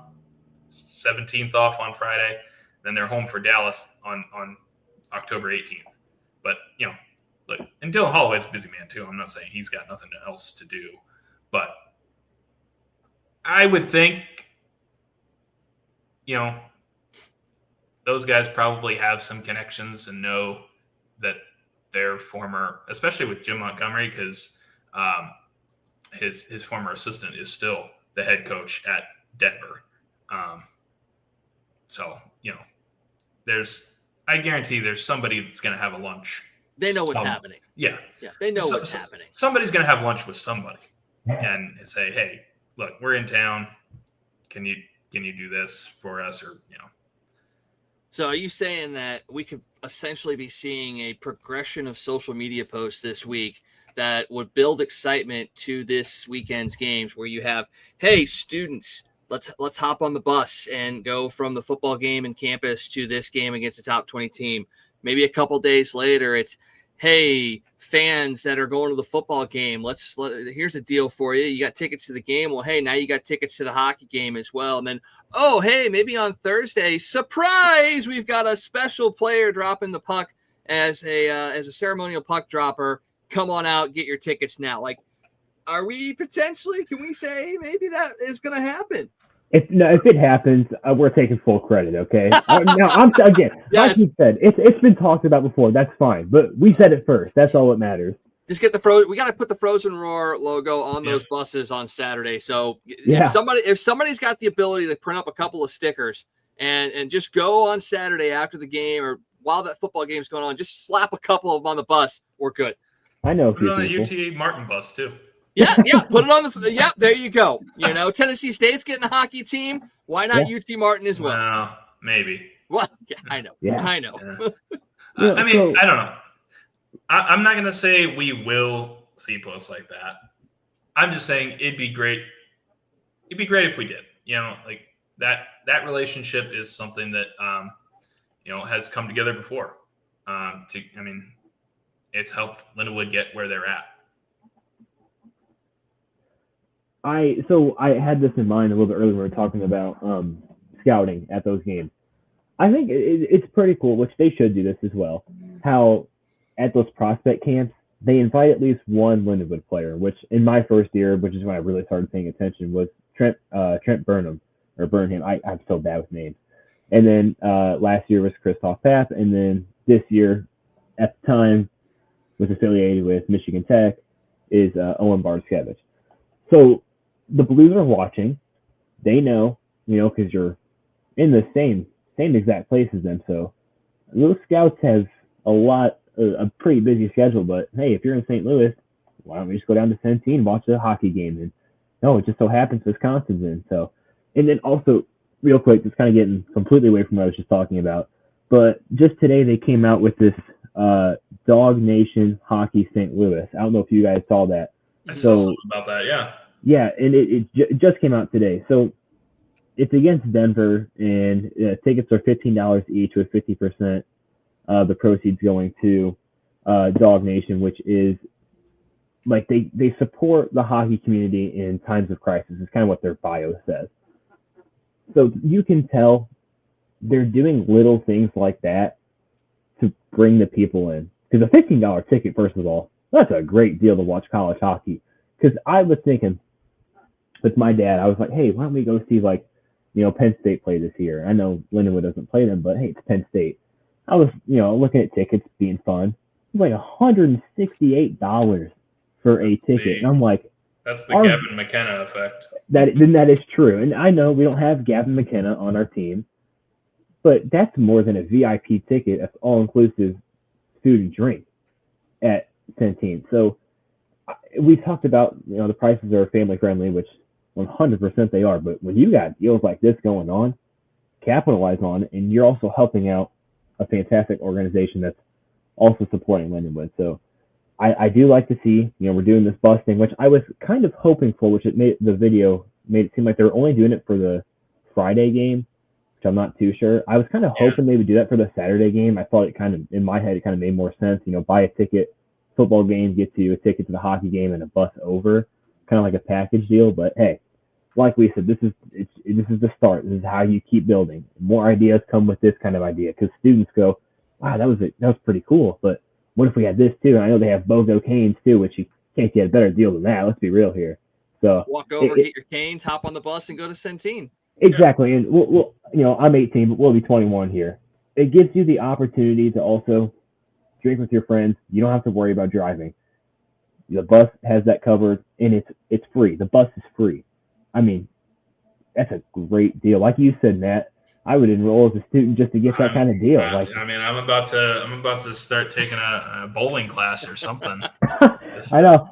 I like I told you guys this, but for the fans, Lindenwood was at my college on Thursday, and I probably talked hockey and sports with the guy for 20 minutes and maybe about transferring for 5 of those for 5 minutes. But also kind of something cool. I don't think I told you guys about this yet either. So I've been talking to this kid, and he's a big goal horn guy, which sounds interesting, but he's big into goal horns. So I was like, well, hey, I pressed the goal horn live at the games. He's been on my YouTube channel. He was the one that, doesn't like my goal song, which is okay. Not everyone's going to like it. But so this Friday, he's coming to the game. And so when the team comes out, I think for the third period, when we're going to do it, I'm going to have him press the goal horn. So, it's little things like that because, he's a big goal horn guy. If you go on his YouTube channel, it's all goal horns and stuff like that. So I was like, hey, I'm a small part of it. I'm just the music guy. But how can I get a fan to remember something? Because, he's been bragging about it to the people at his school that, hey, I get to do this at a Lindenwood game. And also, great marketing strategy on my part, taking like 4 of those classes. That gets to tell other people, hey, Lindenwood hockey, if I don't know what that is, you get to see all of it, just like that. It's as simple as that. Well, not as simple, but. That's how you build a lifelong fan. That's what you want. Absolutely. And there's so many opportunities with that too that, like you guys said, even getting a Dylan Holloway on the broadcast, something like that, which is a little bit more than having a kid press the goal horn. It obviously takes a little bit more work to do, but it's just something that we can do, and that it's cool to know that we have a say in some stuff to help out with making fans the lifelong fan, because that's really the main goal. As we said, people are probably coming to watch Wisconsin, which is okay. We understand that. I'm sure the players know that too. But who cares? If you see that arena full, they still paid money. They're still watching you play. And if you can beat them, that they're going to remember that. Because, some fans don't see on the road to Wisconsin and Notre Dame because they didn't get to see it happen. They probably heard about it. But when you actually see it happen, it's a whole different story. And I can't wait. I can't wait till we take a piece out of Wisconsin and Denver. It's going to be the greatest day of my life, and we're going to be playing not like us the entire game with goal horns blaring. It'll be good. I mean, I'm excited for it, for sure. Yeah, the fact that, they're letting you and I, Matt, hop on and do the television broadcast. I mean, we've got students doing the radio broadcast and 2 students that know the game of hockey, and they're going to produce a very good radio broadcast. I mean, it's great because the school is about, it's student centric. So you want to make sure that the next generation is being able to get access to these kinds of games. So having students being able to call the games on the radio is absolutely huge, because hockey is one of those that you can listen to on the radio and still get a lot of enjoyment out of it. But the fact that, yes, we're really doing this voluntarily. There's nothing that we're really getting out of this, outside of the fact that we're getting a chance to call these games on television and have them for our reels. But the fact that they're allowing us to do that, it shows a lot of trust. And it shows that they understand, that it's going to be put out there in a good light as well. And it's another piece about building lifelong fans. I mean, Matt, I don't know what kind of connection you had to Lindenwood before you got started calling hockey, but I went to Lindenwood back in the early 2000s. It was the college I went to out of high school. It was because I wanted to become a broadcaster. My life completely changed. I became a workaholic and all that. But throughout that entire time, Lindenwood was still part of my identity. My sister went there. She played volleyball there, and her and I started doing broadcasting, all this kind of stuff. So Lindenwood has always kind of been running through my veins. But I would be a lifelong fan because now I'm getting the opportunity to call these games. And I don't know about you, but that's another step to making this grow bigger and bigger and bigger. Because Jacob and Danny that are going to be doing the games on the radio, they did them last year. They had no connection to Lindenwood before they came here. Now, once they graduate, Danny has, Jacob will be in a couple years.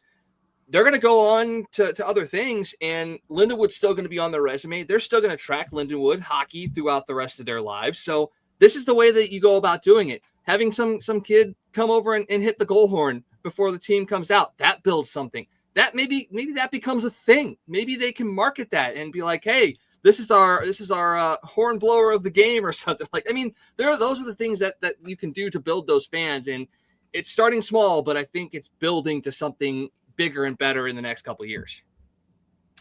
Goal horn blower of the game, presented by the Frozen Roar hair dye.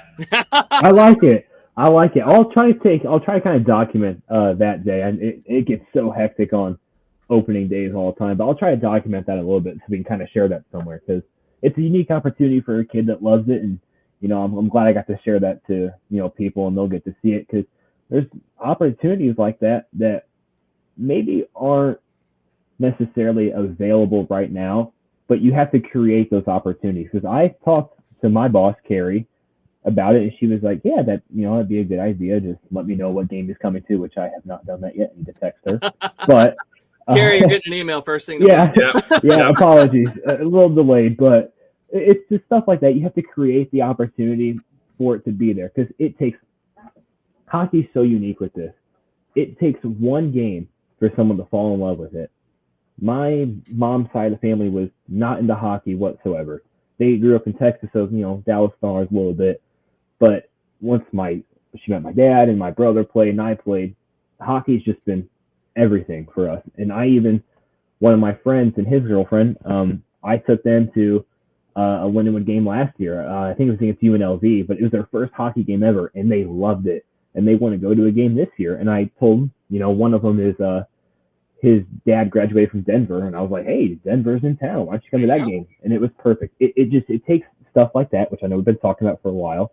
It takes stuff like that for the opportunity to open up, and then that creates more opportunity for these kind of things to happen. It's what I've always said, and like Mike, when you said, my history with Lindenwood, the hockey program is how I found Lindenwood, because, technically my brother was also a student there, but he went to help out, because this is back when, women's was D1 at the time, because the school had moved to D2. So women's was NCAA D1, men's was ACHA. So then he did some student work with the Student Life Sports Department, which oversees ACHA hockey at Lindenwood. So I would go out there to the old Wentzville rink with him and just kind of watch games, take some pictures on an old DSLR. And that's how I discovered Lindenwood. And that was sophomore into junior year of high school. And I was like, hey, school's close. They have a good hockey program. They have a good education program, because that was what I wanted to major in at the time.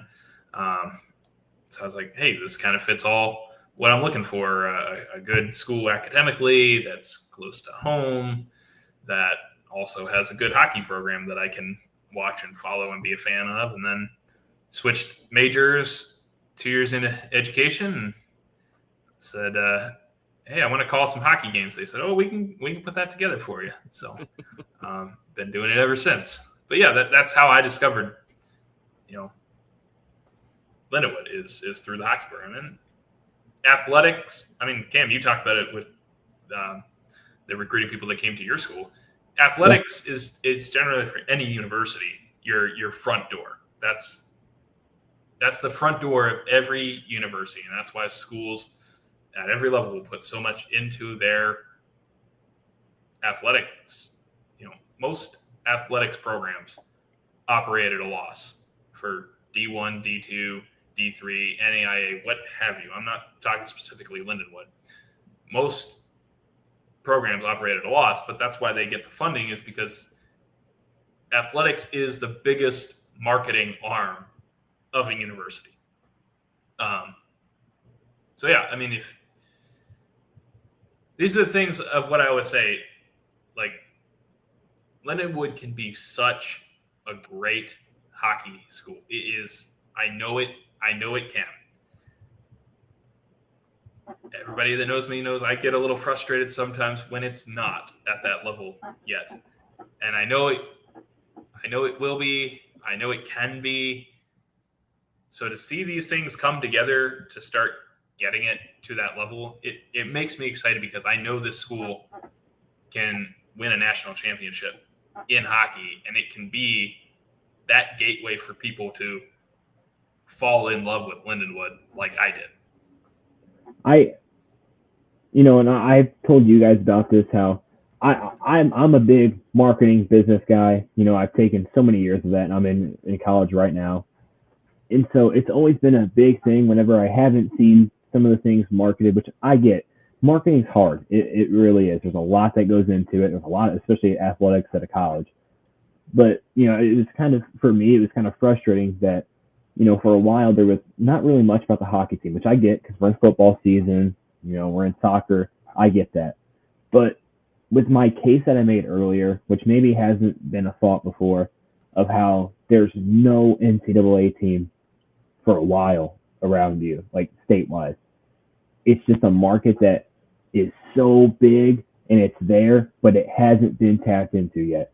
And like you said, Matt, to see this kind of stuff happen, it's awesome. I was just golfing a few hours ago, and it was putting a smile on my face. And I'm like, this is just fantastic, seeing that the students get, a free bus ticket. I think it's free, a free bus ticket down to Centene to watch some college hockey. It does not get much better than that. And like I said, it just takes one game for somebody to love hockey. You might not understand it. And hockey's kind of a hard game to learn. But when you watch the pace that they play at, the shot, and especially the physicality of college hockey too. I mean, everything's a hit, and I love it. That's just my kind of thing. I love the physicality of games. It's just a market that will be tapped into, and you can tell that they are really trying with it. They're really pushing this Wisconsin series, which is fantastic, because you're going to have another one coming up with Denver, which that's in a couple weeks. But it has been super relieving to see this really pushed out there, and I hope to see that Centene is filled up, at least for the home opener, and for Saturday, a great attendance too. You want to see that for every single game. But like we talked about earlier, things happen, holidays happen. It's just a part of life. But if you can get those people out to at least one game, and you might, for the players, you might just have one game to prove yourself to the fans that, hey, you should be coming to our game, see what we're all about. So it puts a lot of pressure on the team, but it motivates you is the biggest part. Seeing that there's so many people in the stands. I'm sure that was a big factor of the Ohio State series too, was that home opener, seeing that many people, which I talked about in the last show about how that many people there is probably the reason those games were closer than they probably, I don't want to say should have been, because, you beat Wisconsin, you beat Notre Dame, that was a great team. But, like we said, if there's a minute add to that game, we probably win. And I give credit to the crowd. In that game, I remember, like, when we would have a chance or something, the crowd would just go, oh, and you could hear everybody. And it was so cool to hear, like, the crowd react to the game, because there wasn't much of that before. There was in, my first year we had Augustana, and there was a pretty big crowd because that was the home opener. But you haven't seen much of that since, and they're really trying to push that. And that was, like I said before, that was a Keith Fisher thing in his press conference, that he said he wants the fans, he needs the players need the people. And I'm sure he knows from Penn State, when they would sell out every single game, even before Gavin McKenna, that the fans play a big role in the game. And even if you don't know it, they do. Absolutely. Well, and I think if I'm correct on this, not only are is the bus ride free, I'm pretty sure student tickets are free as well. I mean, I think each student does get free access into games, even the ones over at Centene. So that's just another reason why they should be doing this because it's a free ticket, it's a free bus ride, and you get to see a premier team coming in to play your team who beat them last year. So there's a lot of different factors of why it would make sense for students to be going over and seeing these guys. And we're coming up on 2 hours here, so we're probably gonna want to wrap some stuff up here. But before we do that, we got to touch on the other announcement that was made today about the captains for this Lindenwood hockey team. Jake Southgate, Drew Kuzma, and Ethan Zielke are your captains for this team this year. And for both of you guys, especially considering you pretty much saw these guys all year last year, let's talk about how important it is to have these three be your leadership group and what they can bring to the table this year for a very, very new team over at Centene.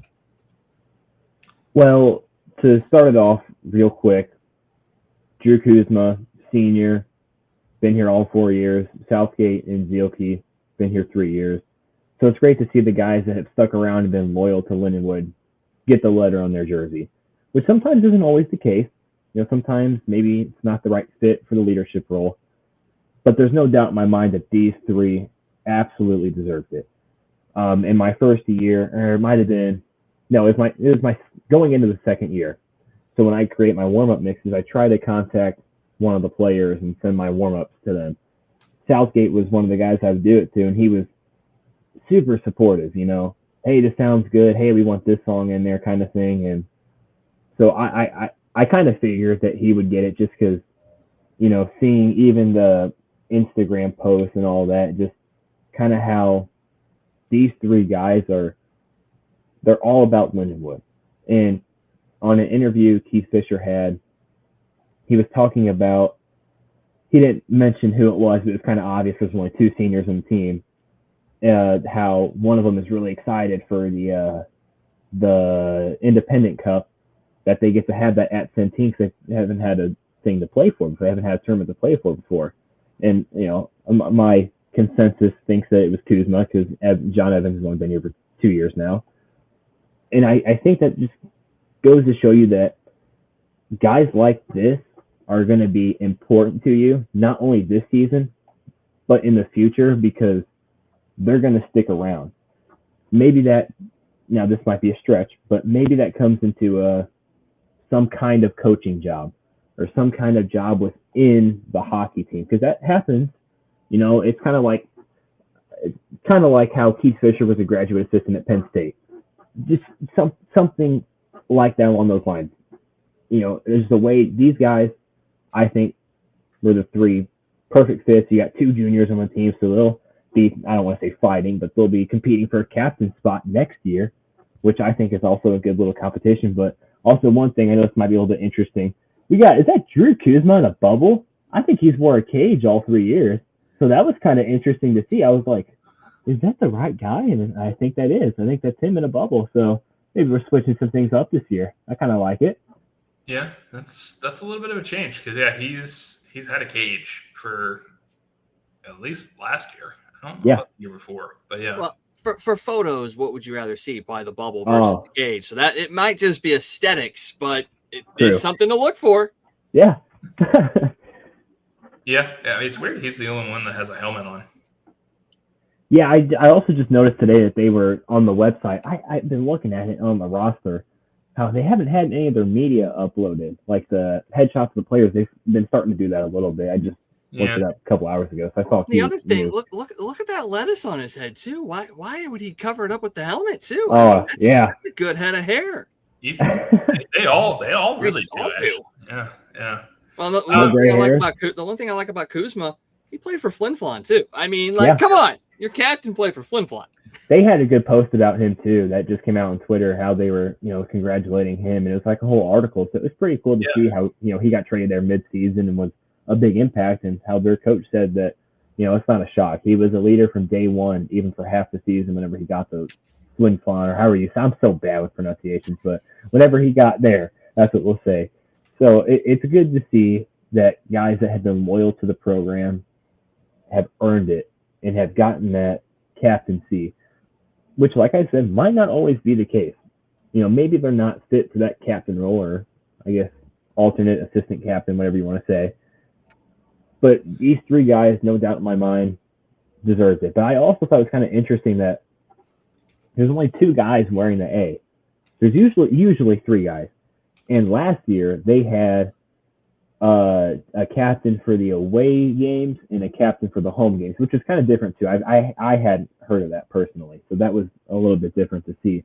So I kind of like this. It kind of gets the guys in more of a tradition, like we know who the captain is. This is the guy we can go to, in some sort of sense. So I kind of agree with this more. I was kind of hoping we would see a video like we did last year of him introducing the captains, which also shout out to Prouty and Anderson for getting the A at Michigan Tech there, that they just had a video release. So congratulations to them, and Anderson being a St. Louis guy, that's always kind of cool to see. And that's what Keith Fisher even talked about, was how St. Louis is such a big hockey market, and the guys that come from there, how even some of his guys at Penn State who are from St. Louis have been the best players he's ever coached. So I'm sure that we'll be seeing a few more St. Louis guys join this Lindenwood roster, because there's some guys that absolutely could be on this roster from AAA Blues, in a few years from now. Yeah. Well, I mean, you talk about the leadership there that Michigan Tech has brought in with those 2 guys, exiting the program following McCall up there. I'm sure they would have been in the conversation had they stayed to be in these leadership roles here.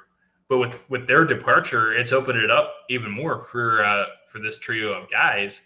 And one thing I know for sure on Southgate and Zielke, I'm not sure on Kuzma off the top of my head, but I know for Zielke and Southgate, they were both captains of their junior teams. Southgate in North Battleford, and Zielke for the Humboldt Broncos, which is a program that everybody knows from a few years ago.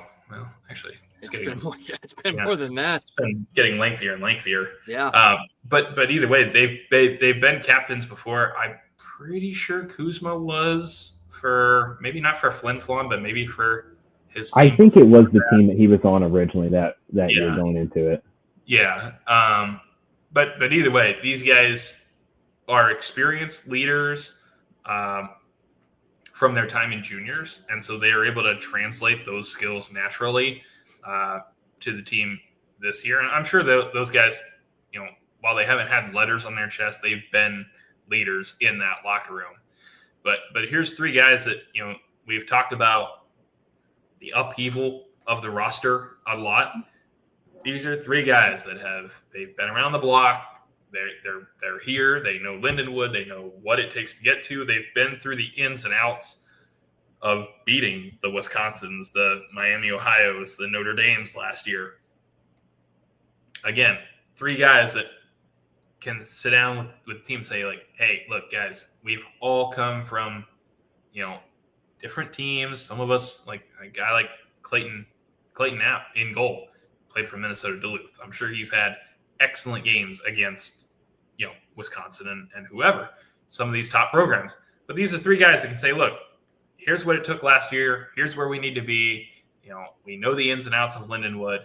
They bring some stability to a program that needs it. Even with Coach Fisher coming over for his first season, it's something that provides a little stability in a time where you've had another season of upheaval with a lot of moving parts. Yeah, can't agree more. I mean, sometimes you got to go with the guys that have been there, especially when you're a new coach. You put people in charge that have been through it, and you trust them. And again, that builds the bridge between the guys that you're bringing in and the guys that are sticking around as well. Because you see it all the time. Year one of a new coach, you're playing with a lot of players. Obviously with the transfer portal, it's getting a little bit different, but you're still playing with a lot of players that weren't your players in a sense. So you've got to build that trust in order to be competitive right off the bat. And giving those 3 guys the opportunity is absolutely huge, and good credit there given to Coach Fisher for allowing that. So, all right, let's wrap things up here because it's been a long one. The final thing before we get out of here, I just got to get your guys' predictions on how the weekend's gonna go. You got 2 games against number 20 Wisconsin. You should hopefully have a couple of packed student section games. You should have some fans in there, lots of excitement. How does this series go for the Lions this weekend? Oh, Matt, you have to take this one. I think I'm going to have to think for a minute. I'm going to predict a split because I mean we got to factor in Wisconsin's no slouch here either. I'm gonna predict a split. Not sure if Wisconsin gets revenge on Friday and then Lindenwood comes right back Saturday or not. But I think it's going to be definitely 2 more close games. Thinking maybe 4-3, Lindenwood wins whichever game they win. There you go. I think that's a fair point, absolutely. I think, it'll be tough to get an empty netter when a team like Wisconsin has 6 guys on the ice. And one thing they need to avoid, which was a big thing in the Ohio State series, is need to avoid penalties. That was a huge thing in the Ohio State series, especially in the late game. Avoid the penalties. I know it can be hard sometimes. Sometimes you can't help it. Sometimes, the ref makes a call, and maybe you don't agree with it, or he makes a call, and it was your fault. Just try to put your team in the best spot to win a game. I think 4-3 is absolutely realistic. I'm going to go 3-2, and here's why. I don't know. Again, honestly, I don't know. That could be Friday or Saturday. I just hope we get to see, who I've been very high of recently, is Liam Bierman, who is the freshman goalie, who's coming in, obviously this year, freshman. Had great USHL numbers, which is a very tough junior league, so the best in America by far. I hope we get to see him at least one game, because watching a few of his clips just on Twitter, Instagram, whatever, he's very mobile, and he has great positioning on some of these odd plays when there's a screen in front of him. So I hope we get to see him, and it's also Clayton Knapp too. I'm sure coming from Minnesota Duluth, having some good numbers there on a struggling team. I'm sure he'll get majority of the starts this season, but something can change absolutely. But my player to watch, the moment we've all been waiting for here, Jaden Mercier, the junior forward. And I say this because he scored against big-time teams. He had 8 goals, but he had them against Wisconsin, Omaha, and Ohio State.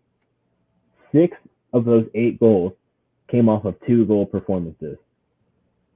And I remember those against the Ohio State game, and I think that 2 goals also came from the Wisconsin game that they won. Don't quote me on that, but I think that is correct. Regardless, junior forward, a lot of experience, good size, has scored against these big-time teams, knows what it takes. I have a lot of confidence in him specifically because he's proved that he can score in these big-time games more than one time. Now, my other guy to watch, I know, you should only have one guy, but I'm going to pull a Matt here. That's all right. I'm going to butcher his name again because I'm terrible with names. Patrick Schmedlin. Did I say his name right? Schmedlin. It's one of the two. I thought it was Schmedlin. One year the pronunciation guy was Schmedlin. One year it was finally changed to Schmedlin. I've always said Schmedlin because that's how I saw some of his junior highlights that he was pronounced as. So, but yeah. We'll call him DJ Smokes because that's what his DJ name is. So I respect that. He's apparently he's got his own Spotify channel. Oh, and very, very good. I have a couple of his songs on my playlist. They're fantastic. But we gotta get him on as a guest. Yeah. Absolutely, he would be fantastic. Yeah. I say him because, and I've said this I think on our first podcast. If you can understand me, I had my wisdom teeth out the day before, but he is one of the guys on the ice. This isn't a knock to anybody else, but I think you guys, he's noticeable on the ice. 110% effort the whole time. Had some great goals. He didn't get to play much last year. I think that was because of an injury. But second half of the season, a lot of goals. He really lit it up. Absolutely. That second half, which, you didn't play as strong of a schedule because they entered conference play, all the teams, but it's still the collegiate level at the same time. And they were good goals. They were goals that he had to fight for. Those getting around one or two defensemen, kind of getting them on that little mini breakaway you have for about half a second there, and just burying it in the net. I'm excited to watch. It's exciting to watch him play because every time he's on the ice, he's giving 110%. As long as he can stay healthy this year, he'll get big minutes. I believe he'll get big minutes, and I believe that he will be a big contributor to Lindenwood's success this season.